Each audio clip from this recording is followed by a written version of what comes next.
تو وہ ایک مرد کلندر بابا رضوی تھا، مرد مجاہد۔ لوگ کہتے ہیں نا اپنے پیر کے ساتھ سارے لگاتے ہیں، مجدد وقت، مجدد دوران، لکھتے ہیں اللہ کی عزت کی قسم ساری زندگی لوگوں نے اپنے قائدین کے لیے لکھا ہے مجدد وقت۔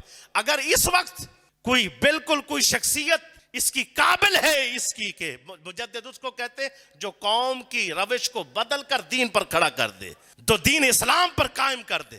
لوگوں نے کہا فلاں نے اتنی کتابیں لکھی اس لیے مجدد ہوگا، کسی نے کہا اس کے اتنے خطابات ہیں وہ مجدد ہوگا۔ خطابوں سے بات نہیں بنتی، تقریروں سے تحریروں سے بات نہیں بنتی، تقریریں تحریریں خطابات ان کے بھی ہیں، لیکن کیا تھا جو کہہ رہے تھے اس پر عمل کر رہے تھے۔ بندے بعد میں پہنچتے تھے، رضوی شیر پہلے کھڑا ہوتا تھا۔ 102-3 بخار میں بھی دھرنے میں موجود، 102-3-4 پر بخار ہے دھرنے کے اندر موجود، جا رہے ہیں شیلنگ کر رہے ہیں، نعرے مارے جا رہے ہیں، 4-4 گھنٹے نعرے مارتے، 10-10 گھنٹے نعرے مارتے۔ پچھلی بار جب دھرنا ہوا 10 بجے دن کے رائٹ بیٹھ جاتے تھے، صبح ہوتے 10 بجے بیٹھنا ہے، رات کے 3 بجے تک متواتر بیٹھے رہتے تھے، ہلتے بھی نہیں تھے۔ معذور بندہ جس کی ٹانگیں بھی ساتھ نہیں دیتی، جو پیشاب تک خود نہیں کر سکتے تھے، لیکن اس کے باوجود ہمت اللہ نے ایسی دی۔ یہ ساری چیزیں ایک میں جمع ہونا مشکل تھی۔ آج امت روئے گی، اور یہ جب یہ سارے کام ہوں گے جو کہتے ہیں ہم قائد ہیں، میں ان سے سوال کرتا ہوں اگر تم قائد ہو نا اب امت کو لیڈ کرو، لے کے چلو، آؤ لے کے چلو، میرا دعویٰ ہے آپ کو۔ کسی نے کہا ہم جی اب یہ کام کر رہے، آؤ کر کے دکھاؤ۔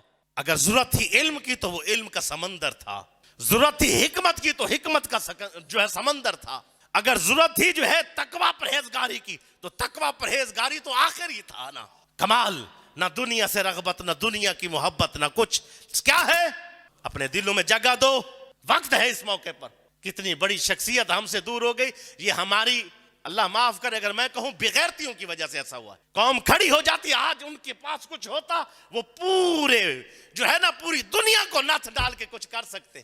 آج لوگوں نے اپنی بریانیاں بچائی ہیں، ڈیرے بچائے ہیں، اس فقیر کا خیال کسی نے بھی نہیں کیا۔ جی بڑا سخت بولتے ہیں، جی بڑے ایسے بولتے ہیں ایسے بولتے ہیں۔ قرآن نہیں پڑھا تم لوگوں نے؟ اشداء علی الکفار رحماء بینہم، ان کی شدت کافروں کے لیے تھی، منافقوں کے لیے ان کی شدت یہ سختی تھی، اپنے کے لیے تو ماشاءاللہ شیر و شکر تھے۔ کفار کو آنکھیں دکھانی ہو، آج ہم حقیقت یہ ہے کہ انہوں نے جو زندگی گزاری ہے، ان کا ایک شعر بڑا میرے ذہن میں بھی آیا ہے اور میں نے بھی لکھا ہوا بھی ہے۔ آپ لکھتے ہیں نہ سر جھکا کر جیے، نہ سر جھکا کر جیے، نہ منہ چھپا کر جیے، ستم گر کی نظروں سے نظریں ملا کر جیے۔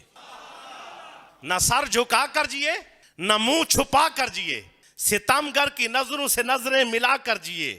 ہم اگر 2 دن کم جیے تو اس میں حیرت کیا؟ اگر 2 دن کم جیے، اگر ہم 2 دن کم جیے تو اس میں حیرت کیا؟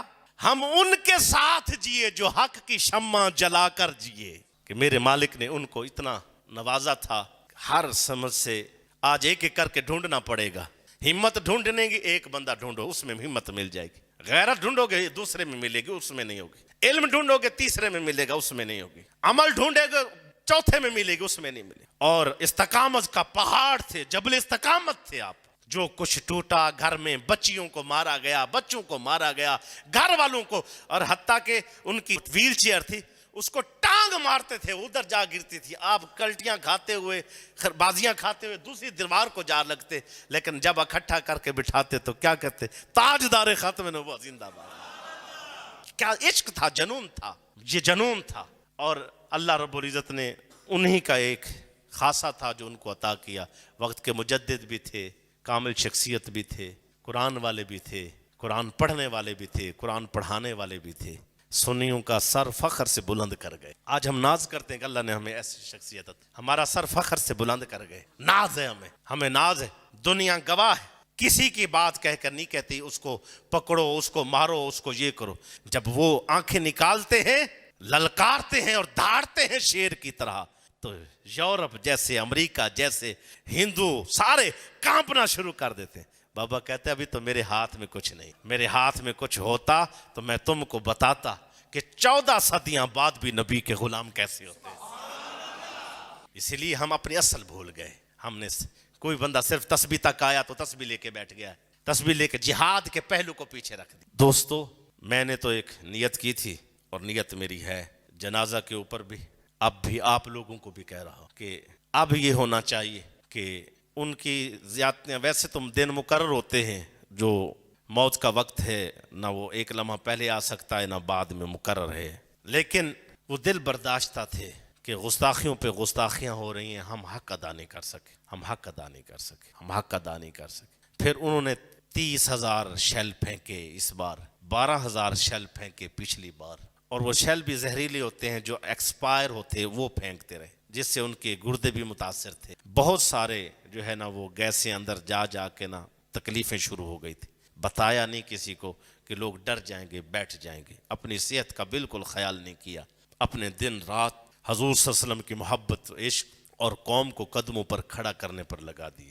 آج وقت ہے ایسے مرد کلندر کے آخری موقع، جا کر جنازہ بھی پڑھنا، کل 10 بجے مینار پاکستان جنازہ ہے، جنازہ بھی پڑھنا، اور دوسرا جو کام ہے، جو وہ مشن سنی تمہیں دے کر گئے ہیں، جب بزرگ رحلت کرتے ہیں ان کا جنازہ ہوتا ہے، جو بندہ ادب والا ہوتا ہے ان کی جو اللہ نے ان پر جو روحانیت کے دروازے کھولے ہوتے ہیں برکت اور کرم کے، جو ان کے اندر غیرت اور حمیت ہوتی ہے، جو فیض ہوتا ہے، وہ وہاں اگر کوئی مرید ہو، محبت والا ہو، عقیدت مند ہو، اگر وہ غیرت کے ساتھ یہ چاہے کہ میں بھی آگے، یہ اللہ میں بھی کرنا چاہتا ہوں، یہ مشن آگے لے کے چلنا، اللہ وہ نعمتیں، وہ کرنیں، برکتیں فیض کی اس کے دل کی طرف بھی پھیر دیتے ہیں۔ جنازہ پڑھتے ہوئے نیت کرنا، ہنود و جہود کو بتانا، ہمارے ایک رضوی تھے، الحمدللہ اب جتنے غلام آئے ہوئے ہیں یہ سارے رضوی کے غلام اور شیر ہیں۔ وقت ہے، اگر آج نہیں تو پھر کبھی، اب نہیں اٹھو گے تو پھر سمجھ لو کہ ہمارے ہاتھ میں کچھ نہیں آئے گا۔ اللہ رب العزت ہمارے ان بزرگوں کی مغفرت فرمائے، اللہ ان کے درجات کو بلند فرمائے، مالک ان کے صدقے ہمارے حالوں پر کرم فرمائے۔